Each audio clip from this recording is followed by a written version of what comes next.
ইরানের আইআরজিসি যখন সরাসরি মার্কিন সেনাদের উদ্দেশ্যে ওয়েলকাম টু হেল বার্তা দিচ্ছে, ঠিক তখনই নতুন করে আগুনে ঘি ঢাললেন ডোনাল্ড ট্রাম্প। এবার আর ঘুরিয়ে পেঁচিয়ে নয়, একেবারে সরাসরি তিনি জানিয়ে দিলেন তার প্রধান লক্ষ্য ইরানের তেল।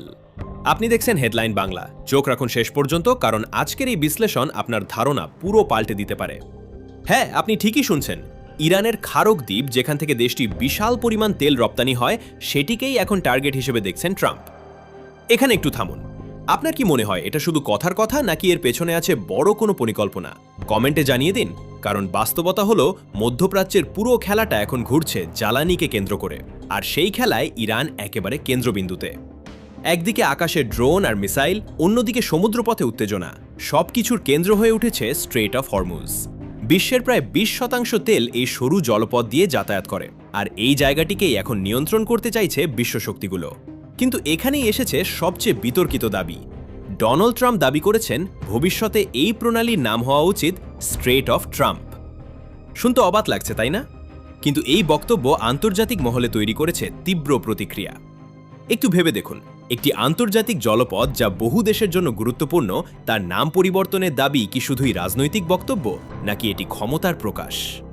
অন্যদিকে ইরান কিন্তু বসে নেই, বরং তারা পুরো পরিস্থিতিকে নিজেদের পক্ষে ঘুরিয়ে নিচ্ছে। ইসলামিক রেভলিউশনারি গার্ড কর্পস বা আইআরজিসি ইতিমধ্যেই স্থল, আকাশ এবং সমুদ্র 3 দিক থেকেই প্রস্তুতি নিয়ে রেখেছে। দাগায় মিসাইল প্রস্তুত, আকাশে ড্রোন নজরদারি, আর সমুদ্রের নিচে নেভাল মাইন, সব মিলিয়ে হরমুজ হয়ে উঠেছে এক ভয়ঙ্কর জোন।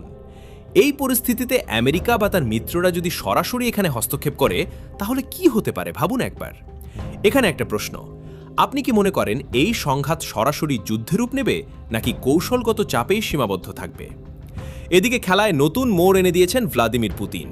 রাশিয়া ঘোষণা দিয়েছে তারা আর পরিশোধিত তেল বিশ্ববাজারে সরবরাহ করবে না। এই সিদ্ধান্তের প্রভাব কি? খুব সহজ ভাষায় বললে, বিশ্বজুড়ে জ্বালানি সংকট আরও বাড়বে। কারণ আগে যেখানে রাশিয়া প্রতিদিন বিপুল পরিমাণ তেল সরবরাহ করত, এখন সেই সরবরাহ হঠাৎ কমে গেলে বাজারে চাপ তৈরি হবেই। একটা তথ্য শুনুন, 1 ব্যারেল তেল মানে প্রায় 159 লিটার, কিন্তু ক্রুড অয়েল থেকে পুরোটা ব্যবহারযোগ্য জ্বালানি হয় না। পেট্রোল, ডিজেল, জেট ফুয়েল সব মিলিয়ে পরিমাণ অনেক কমে যায়। মানে সরবরাহ কমলে সংকট আরও তীব্র হবে। এই মুহূর্তে বিশ্ববাজারে তেলের দাম ইতিমধ্যেই $100 উপরে উঠে গেছে, আর এই প্রভাব সরাসরি পড়বে সাধারণ মানুষের জীবনে। এখানে একটু থামি, আপনি কি ইতিমধ্যেই আপনার এলাকায় জ্বালানির দাম বাড়তে দেখছেন? কমেন্টে জানাবেন। কারণ তেলের দাম বাড়া মানেই পরিবহন খরচ বাড়বে, খাবারের দাম বাড়বে, জীবনযাত্রার খরচ বেড়ে যাবে। এই সংকট শুধু আমেরিকা বা ইউরোপে সীমাবদ্ধ থাকবে না, এর প্রভাব পড়বে বাংলাদেশ সহ পুরো বিশ্বের উপর। অস্ট্রেলিয়ায় ইতিমধ্যেই শত শত পেট্রোল পাম্প বন্ধ হয়ে গেছে। নিউজিল্যান্ড আবার চালু করেছে কার ফ্রি ডে।